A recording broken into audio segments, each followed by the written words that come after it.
വിവാഹത്തിൽ നിന്ന് പിന്മാറിയതിനെ തുടർന്ന് വധുവിന്റെ വീടിന് നേരെ വെടിയുതിർത്തു വാരൻ. മലപ്പുറം കോട്ടക്കലിൽ ഇന്നലെ രാത്രിയിലാണ് സംഭവമുണ്ടായത്. പ്രതി അബു ത്വാഹിർ പോലീസ് കസ്റ്റഡിയിലാണ്. 3 റൗണ്ടാണ് വെടിയുതിർത്തത് എന്നാണ് അറിയാൻ സാധിക്കുന്നത്. വിവാഹത്തിൽ നിന്ന് പിന്മാറിയതിനെ തുടർന്നുള്ള പ്രതിഷേധമായിരുന്നു, അല്ലെങ്കിൽ അത്തരത്തിൽ പ്രതികാരം നടത്തിയതാണ് അബു ത്വാഹിർ എന്നാണ് മനസ്സിലാക്കേണ്ടത്. എയർഗൺ ഉപയോഗിച്ച് 3 റൗണ്ട് വധുവിന്റെ വീടിന് നേരെ വെടിയുതിർത്തു. ഈ പ്രതി അബു ത്വാഹിർ പോലീസ് കസ്റ്റഡിയിലാണ്. വിവാഹത്തിൽ നിന്ന് പിന്മാറി എന്നുള്ള കാരണത്തിലാണ് വധുവിന്റെ വീടിന് നേരെ ഇയാൾ വെടിയുതിർത്തത് എന്നുള്ളതാണ് അറിയാൻ സാധിക്കുന്നത്. എയർഗൺ ഉപയോഗിച്ച് അബു ത്വാഹിർ ഈ വധുവിന്റെ വീടിന് നേരെ 3 റൗണ്ടാണ് വെടി ഉതിർത്തത്. വിവരങ്ങൾ നൽകാൻ സോണൽ കൃഷ്ണയുണ്ട്. സോണൽ, എന്താണ് വിവരങ്ങൾ ഇതുമായി ബന്ധപ്പെട്ട?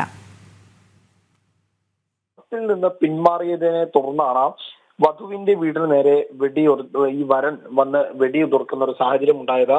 മലപ്പുറം കോട്ടക്കലിൽ ഇന്നലെ രാത്രിയാണ് സംഭവം. ഇദ്ദേഹത്തിന്റെ നിക്കാഹ് ഉൾപ്പെടെ ഉറപ്പിച്ചതായിരുന്നു. എന്നാൽ പിന്നീട് ചില കാരണങ്ങളാൽ ബന്ധുക്കൾ ഈ കല്യാണത്തിൽ നിന്ന് പിന്മാറുന്ന സാഹചര്യം ഉണ്ടായി. ഇതിന് പിന്നാലെയാണ് ഈ വരൻ അദ്ദേഹം എയർഗൺ ഉപയോഗിച്ച് ഈ വധുവിന്റെ വീട്ടിൽ വന്ന് വെടിയുതിർക്കുന്ന സാഹചര്യം ഉണ്ടായത്. 3 റൗണ്ട് വെടിയുതിർത്തു എന്നുള്ളതാണ് പോലീസ് ഉൾപ്പെടെ പറയുന്നത്.